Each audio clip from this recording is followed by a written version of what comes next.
दोस्तों नमस्कार। भारत की इकोनॉमी बिना अमेरिका के चल नहीं सकती है। भारत की $5 ट्रिलियन की इकोनॉमी हो जाएगी अगर अमेरिका साथ ना खड़ा हो तो शायद नहीं हो पाएगी। विकसित भारत का जो राग प्रधानमंत्री मोदी ने दिया है उस राग के पीछे भी अमेरिका ही है। यह अलग मसला है कि इस दौर में आपने लगातार अवैध तरीके से जो भारतीय अमेरिका में रह रहे थे उनकी वापसी बेड़ियों में जकड़ कर की गई। भारत के प्रधानमंत्री अमेरिका की यात्रा पर थे तो अमेरिका ने खुले तौर पर रेसिप्रोकल टैरिफ लगाने का जिक्र किया और उसके बाद लगातार भारत कितना टैक्स अमेरिकी प्रोडक्ट्स से वसूलता है और भारत को कितनी रियायत मिलती है इसका खुला नजारा बार बार देखा गया। लेकिन सच तो यह है कि भारत के प्रधानमंत्री नरेंद्र मोदी की यात्रा जो 13 फरवरी 2025 यानी इसी बरस हुई और जब अमेरिकी राष्ट्रपति का शपथ था उस वक्त प्रधानमंत्री मोदी को निमंत्रण नहीं दिया गया। चीन के राष्ट्रपति शी जिनपिंग को निमंत्रण जरूर दिया गया, इसके अलावे 4 और राष्ट्राध्यक्षों को निमंत्रण जरूर दिया गया। लेकिन भारत के प्रधानमंत्री उसके बाद जब 13 फरवरी को अमेरिका पहुंचे तो उस वक्त जो दोनों देशों के बीच समझौते हुए या जिन समझौतों की फहरिस्त को अमेरिका ने भारत के सामने रखा और भारत ने खुले दिल से उसे स्वीकार कर लिया, उसकी हकीकत तो यही है कि भारत की अपनी इकोनॉमी बिना अमेरिका के अब आने वाले वक्त में चल नहीं पाएगी। आप किसी भी क्षेत्र को छू लीजिए और उसके बाद सोचना शुरू कीजिए कि उस क्षेत्र में अमेरिका की कितनी भागीदारी होगी तो आप हैरत में आ जाएंगे। वो सिर्फ डिफेंस का क्षेत्र नहीं है, वो एग्रीकल्चर का भी क्षेत्र है। वो टेक्नोलॉजी और इनोवेशन भर का क्षेत्र नहीं है, वो ग्रीन एनर्जी और इन्वेस्टमेंट का एक बड़ा क्षेत्र है।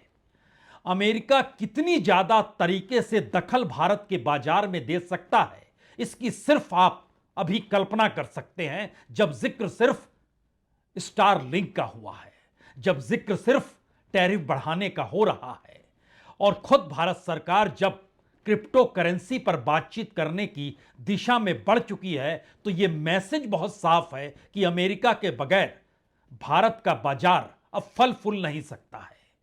यह बात तो आप समझ गए कि भारत के बाजार पर दुनिया के हर देश की नजर है। वो देश चाहे रशिया हो, चाहे चाइना हो, चाहे मिडिल ईस्ट के तमाम देश हों, चाहे इस दौर में यूरोपीय यूनियन ही क्यों ना हो और खुद अमेरिका ही क्यों ना हो, भारत के बाजार पे हर किसी की पैनी नजर है कैसे इस बाजार पर कब्जा किया जा सकता है। तो आप कह सकते हैं कि भारत की बार्गेनिंग पावर यानी सौदेबाजी का दायरा तो वाकई बहुत बढ़ गया। लेकिन अगला सवाल फिर यहीं से खड़ा होगा।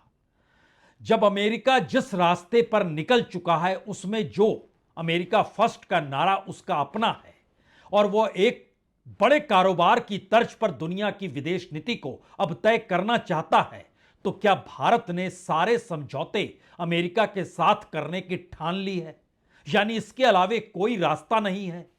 क्योंकि जो संकेत शुरू में उभर कर आए और जो अब आने वाले वक्त में होने की परिस्थिति है, इन दोनों के बीच आज खड़े हो जाइए और जरा समझने की कोशिश भर कीजिएगा कि भारत और अमेरिका संबंध आने वाले वक्त में किस दिशा में जा रहे हैं।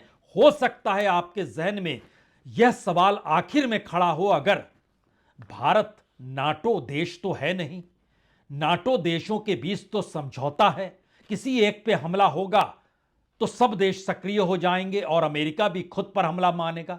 भारत नाटो देश क्या हो सकता था जब ट्रंप का पहला टर्म था? इसीलिए अब की बार ट्रंप सरकार का नारा लगाने प्रधानमंत्री मोदी अमेरिका पहुंच गए थे।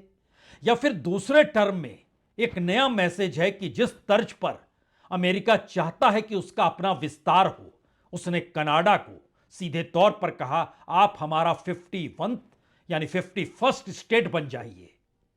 कनाडा ने इनकार कर दिया और उसके बाद दोनों देशों के बीच जो टैरिफ वार शुरू हो चुका है यह किसी से छुपा हुआ बिल्कुल नहीं है।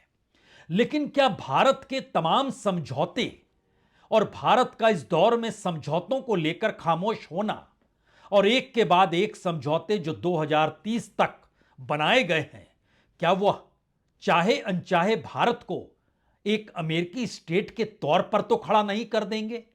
और क्या इस दौर में प्रधानमंत्री मोदी के पास कोई दूसरा इकोनॉमिक विजन नहीं है? या जिस इकोनॉमिक विजन के आश्रय वो कॉरपोरेट के आश्रय चलना चाहते थे, अब वही कॉरपोरेट अगर अमेरिका की इकोनॉमी में समाने को तैयार है, तो फिर मौजूदा राजनीतिक सत्ता भी क्या उसी देश के हिस्से में अब जाने को तैयार है? एक एक सिलसिले को अगर आप समझना चाहते हैं तो मोदी की यात्रा अमेरिका ने तय की। उसके बाद यात्रा से ठीक पहले, यानी प्रधानमंत्री मोदी की यात्रा से पहले, एक ही बड़ी बैठक हुई। वो बैठक क्वाड की बैठक थी, जिसमें भारत के विदेश मंत्री शरीक हुए। जापान, ऑस्ट्रेलिया, अमेरिका और भारत के विदेश मंत्री शरीक हुए और तय किया गया कि चीन को कम से कम समुद्री विस्तार नहीं करने दिया जाएगा, जिसका जिक्र बार बार ऑस्ट्रेलिया और जापान करते हैं। तीसरी परिस्थिति टैरिफ की निकल कर आई, जहां रेसिप्रोकल का जिक्र था, भारत खामोश रहा। इन सब के बीच जो ब्रिक्स में भागीदारी भारत की, उसमें से उसने खुले तौर पर कहा, आई को आप हटा डालिए। जो करेंसी का जिक्र, ब्रिक्स करेंसी का जिक्र हो रहा था, उस पर उसने लगाम लगा दी और कहा, डॉलर से हटकर किसी दूसरी करेंसी के जरिए बिजनेस की सोचिएगा भी नहीं। उसके बाद क्रिप्टो करेंसी को लेकर नई पॉलिसी बनाई। उस पॉलिसी के आश्रय भारत ने सोचा, समझा और फिर कहा, हम इस पर दोबारा से विमर्श करने को तैयार हैं। इन सब के बीच वर्ल्ड बैंक और आईएमएफ का लोन जो भारत के ऊपर है, वो इतनी बड़ी तादाद में है कि भारत की जीडीपी अब उसमें समाने को तैयार है। और खुद रेड लाइट आईएमएफ जला रहा है बार बार। इतना आपने कर्ज ले लिया है, तो फिर वर्ल्ड बैंक और आईएमएफ की नीतियों के आश्रय भारत के भीतर कई प्रोजेक्ट लगातार चल रहे हैं। और इन प्रोजेक्ट को लेकर जो यूएसएआईडी के 6 प्रोजेक्ट भारत में चल रहे हैं, उसका पैसा अब रुक गया। आने वाले वक्त में भारत के भीतर तमाम योजनाएं जो चल रही है, उसके पीछे पूंजी वर्ल्ड बैंक का कर्ज है, आईएमएफ का कर्ज है। वर्ल्ड बैंक के साथ साथ जो एशिया बैंक है, जो ब्रिक्स के जरिए क्रिएट किया गया, उसका भी कर्ज है। इस दौर में जो यूरोपीय यूनियन से जुड़े बैंक हैं, उनका भी कर्ज है। इस दौर में अमेरिका के साथ जो संबंध है, उसका व्यापक असर है।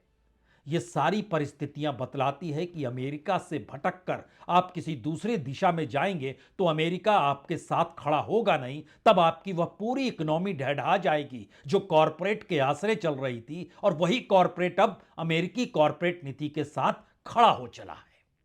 स्टारलिंक तो सिर्फ एक शुरुआत है, यानी न्यू वर्ल्ड ऑर्डर बनने की स्थिति में अगर रशिया भी अमेरिका को बिजनेस के स्पेस देने को तैयार है, तो फिर क्या मौजूदा प्रधानमंत्री नरेंद्र मोदी भारत का बाजार, भारत का स्किल, भारत का इंफ्रास्ट्रक्चर, भारत की उस पूरी इकोनॉमी को क्या अमेरिका को देने को तैयार हैं? क्योंकि हर क्षेत्र में समझौते इससे पहले कभी किसी प्रधानमंत्री ने नहीं किए, और पहली बार किसी राष्ट्रपति के चुने जाने के तुरंत बाद, यानी 4 राष्ट्राध्यक्षों की मुलाकात के बाद जो प्रधानमंत्री मोदी चौथे या 5वें नंबर पर थे, उन्होंने इतनी व्यापक समझौते कर लिए। उस तर्ज पर वाकई ये एक हैरान करने वाली परिस्थिति तो है। तो एक क्षण के लिए दोबारा लौट चलिए आप 13-14 फरवरी, और उस दौर में प्रधानमंत्री मोदी के उस पहले भाषण के चंद हिस्से को आप याद कीजिए सुनते हुए। भारत और America artificial intelligence, semiconductors, quantum, biotechnology तथा टेक्नोलॉजीज में मिलकर काम करेंगे। आज हमने ट्रस्ट यानी transforming relationship utilising strategic technology, उस पर सहमति बनाई है। कमोवेश हर क्षेत्र का जिक्र प्रधानमंत्री मोदी ने अमेरिका के साथ संबंधों को लेकर खुलकर किया। इससे पहले इतने व्यापक तरीके से कभी समझौते हुए नहीं थे। इस देश के भीतर के मीडिया ने दिखाया नहीं, जबकि प्रधानमंत्री कार्यालय की तरफ से जो बयान जारी किया गया और फिर प्रेस इंफॉर्मेशन ब्यूरो ने जो पूरी की पूरी स्क्रिप्ट लिखी, मौका मिले तो उस स्क्रिप्ट को आप पढ़ भी सकते हैं, जो प्रधानमंत्री कार्यालय की वेबसाइट पर मौजूद है, पीआईबी की वेबसाइट पर मौजूद है। कितने व्यापक स्तर पर समझौता और भारत के भीतर कितनी बड़ी दखल अमेरिका के जरिए उभरेगी, वह एक संकेत है।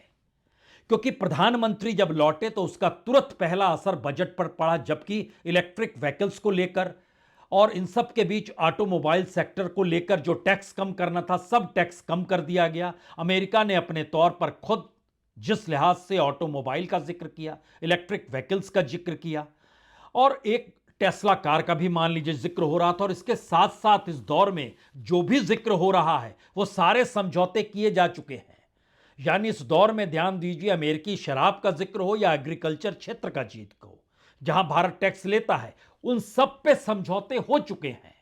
यानी मौजूदा वक्त में यह कोई सस्पेंस नहीं है कि प्रधानमंत्री मोदी टैरिफ को लेकर कोई रिएक्शन क्यों नहीं देते हैं, और अमेरिका जो मन चाहे सो कह रहा है, लेकिन प्राइम मिनिस्टर खामोश रहते हैं। समझौते तो हो चुके हैं, और समझौते का मतलब यह है कि 21वीं सदी के लिए अमेरिका और भारत के जो कॉम्पैक्ट की शुरुआत हुई है, जो उस बैठक से हुई थी, उसमें सिर्फ सैन्य साझेदारी नहीं है, उसमें सिर्फ कॉमर्स नहीं है, उसमें सिर्फ टेक्नोलॉजी नहीं है, उसमें इस देश के भीतर के रोजगार को पैदा करना भी अमेरिका का काम है, इस देश के एक्सपोर्ट इंपोर्ट को समझना भी अमेरिका का काम है, और हर क्षेत्र में कैसे गतिशील स्थितियां आ सकती है, इसको अगर ध्यान से देखिएगा तो हो सकता है उस दौर में सिर्फ इस बात का जिक्र हो कि अब आप दुनिया के किसी देश से डिफेंस का सामान नहीं खरीदेंगे, सिर्फ अमेरिका से खरीदेंगे। यानी डिफेंस के लिए आप पूरी तरह अमेरिका पर निर्भर हो जाइए। ठीक वैसे ही जैसे नाटो कंट्रीज ने, जब अमेरिका उसमें शामिल हुआ या अमेरिका के जरिए जो बनाया गया, तो सबने अपना डिफेंस बजट कम कर दिया, और आज की तारीख में वहां का डिफेंस बजट कोई भी देश 1 से 2% ही जीडीपी का देता है। पहली बार नाटो खत्म होना या नाटो से अमेरिका के निकलने का जब जिक्र आया, तो यूरोपीय यूनियन ने खुलकर कहा अब हमें अपना डिफेंस बजट बढ़ाना होगा, जीडीपी का औसतन हर देश को कम से कम 3% रखना होगा, क्योंकि अमेरिका साथ नहीं है, और हमें न्यूक्लियर इक्विपमेंट के फील्ड में भी काम करना होगा, क्योंकि हमारे पास बहुत कम है, 500 के लगभग रिएक्टर हैं, जबकि रशिया जो काउंटर में खड़ा है, रशिया और यूरोप के बीच में यूक्रेन है, तो यूक्रेन के साथ भी हमें खड़ा होना होगा, क्योंकि यूक्रेन पर अगर कब्जा कर लिया तो फिर यूरोप के दरवाजे पर रशिया खड़ा होगा, और अमेरिका साथ नहीं होगा तो मुश्किल होगी। तो यूरोप भी बाजार खोलने निकल पड़ा, बाजार खोज में भारत भी आए, और भारत के भीतर नए नए समझौतों का जिक्र भी हुआ। हम यूरोपीय यूनियन पर आए उससे पहले जिन बातों का जिक्र है, ये बड़ा महत्वपूर्ण है, क्योंकि रशिया इस दौर में यूक्रेन के डोनेट्स्क, लुहांस्क, जापोरिजिया और खेरसान पर कब्जा किए हुए, यानी 20% सही मायने में कब्जा रूस का है, जो उसे खाली करने को तैयार नहीं है। कुर्स्क के इलाके में अभी भी युद्ध हो रहा है। अब यहां पर सवाल है, जिन बात का जिक्र करना था, डिफेंस से ही शुरुआत करते हैं। रशिया से आप हथियार मत खरीदिए, फ्रांस से हथियार मत खरीदिए, हमसे खरीदिए। C-130J सुपर हरकुलस आप हमसे खरीदेंगे, C-17 ग्लोब मास्टर 3 हमसे खरीदेंगे, P-81 पॉसिडॉन विमान हमसे खरीदेंगे, CH-47F चिनूक हमसे खरीदेंगे, MS-60R सीहॉक्स हमसे खरीदेंगे, AH-64E अपाचे हमसे खरीदेंगे, हायुर जहाज रोधी मिसाइल हमसे खरीदेंगे, M777 हाउट्जर हमसे खरीदेंगे, MQ-9BS हमसे खरीदेंगे। मसला इतना भर नहीं है, मसला इसके आगे है, जिसका जिक्र हमने शुरू में इंडिकेट किया है। क्या भारत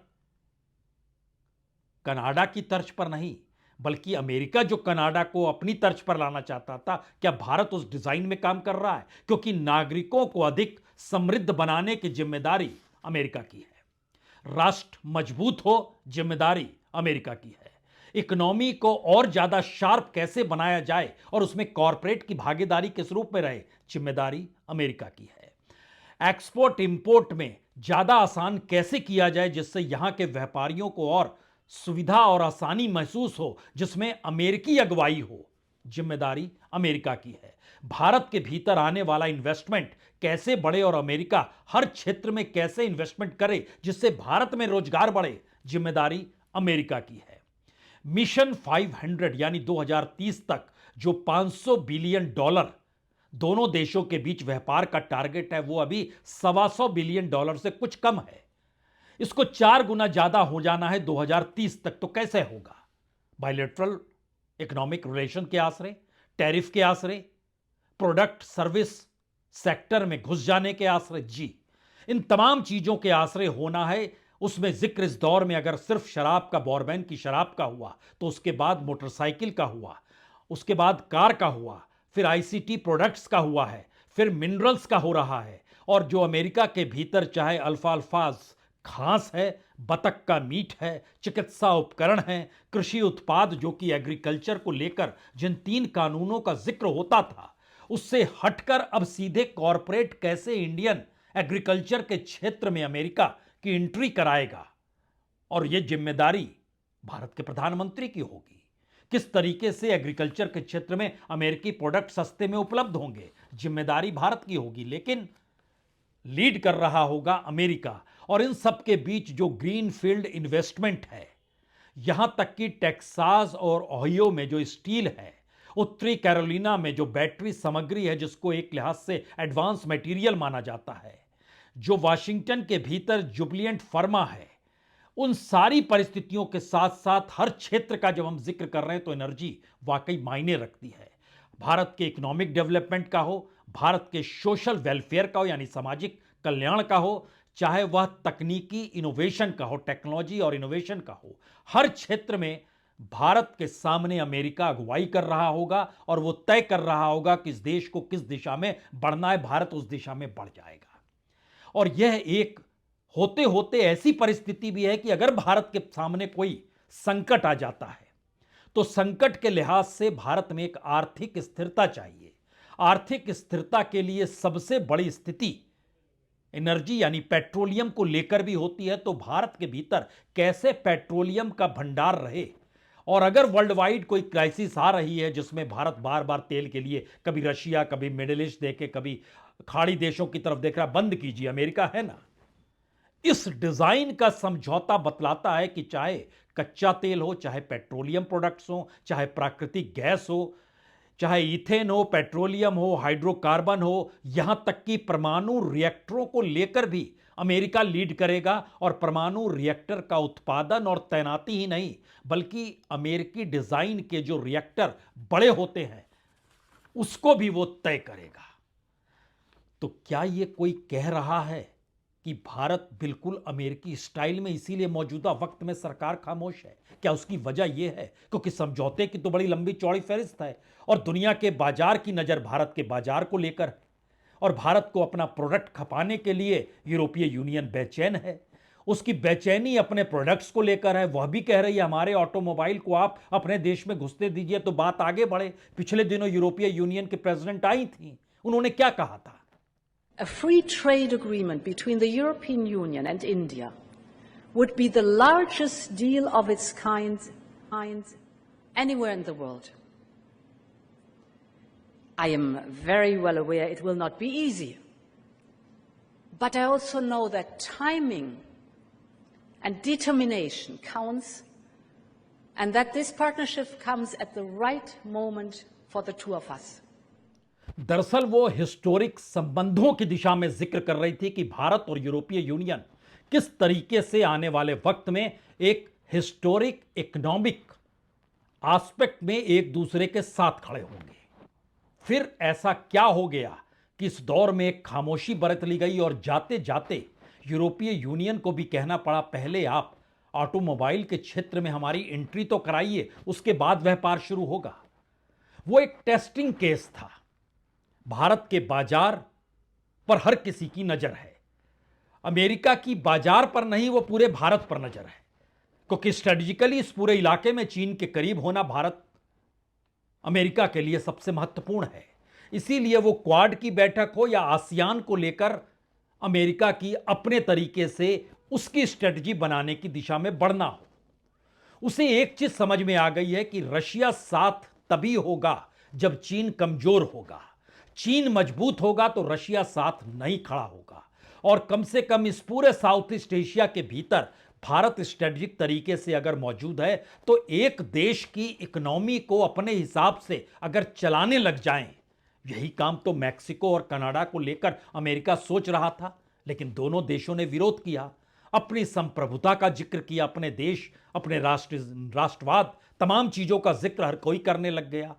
तो क्या ये भारत के साथ ये परिस्थितियां नाजुक हो गई क्योंकि भारत की इकोनॉमी मौजूदा वक्त में पॉलिटिकल इकोनॉमी पे रूल कर रही है और पॉलिटिकल इकोनॉमी इस देश में सत्ता बनाने बिगाड़ने की स्थिति में, और इस देश के कॉरपोरेट के हिसाब से इस देश की इकोनॉमी अगर बनाई जा रही है पॉलिसी के तौर पर, और वही अगर इकोनॉमिक पॉलिसी अमेरिका के साथ चल रही है, तो क्यों नहीं उसी के हाथ में सब कुछ दे दिया जाए?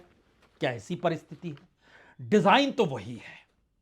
यह सवाल बहुत छोटा पड़ जाएगा कि भारत के किसानों का क्या होगा।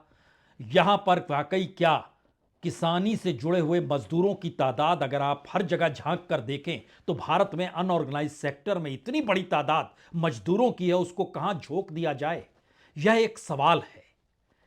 क्योंकि भारत का इंडस्ट्रियलाइजेशन, भारत का मैन्युफैक्चरिंग सेक्टर, भारत का एमएसएमई तीनों डगमगाया हुआ है। कोर सेक्टर उस रूप में विकास हो नहीं पा रहा है जिसका जिक्र बीते दिनों स्टेट बैंक के चेयरमैन तक ने कर दिया, और यह भी कहा कि हमारी जीडीपी 8% पे जानी होगी, नहीं तो मुश्किल होगी। यानी इकोनॉमिक डामाडोल की परिस्थिति में मौजूदा वक्त की राजनीतिक सत्ता के सामने क्या एक ही ऑप्शन है, या एक ही ऑप्शन पर वो आकर अब खड़े हो गए हैं, अमेरिका के साथ चल पड़ो, वह आपकी इकोनॉमी को संभालेगा, आपके मार्केट को संभालेगा, आपकी सत्ता को संभालेगा।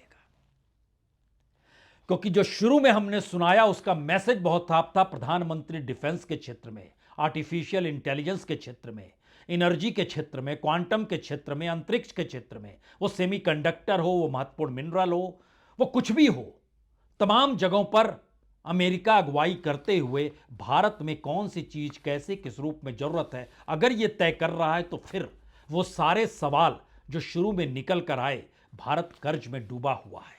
वर्ल्ड बैंक और आईएमएफ राहत और रियायत तो देंगे, क्योंकि वर्ल्ड बैंक और आईएमएफ में अमेरिका का पैसा लगा हुआ है, वो पैसा देता है।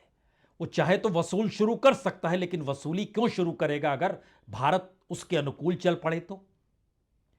ये तमाम परिस्थितियां धीरे धीरे उस दिशा में ले जाती है जो खुले तौर पर अब यह ऐलान कर चुकी है कि भारत अमेरिका की इकोनॉमी के साथ इस देश की इकोनॉमी के आश्रय खड़ा हुआ है। यह शायद आर्थिक गुलामी है। बहुत बहुत शुक्रिया, बहुत बहुत शुक्रिया।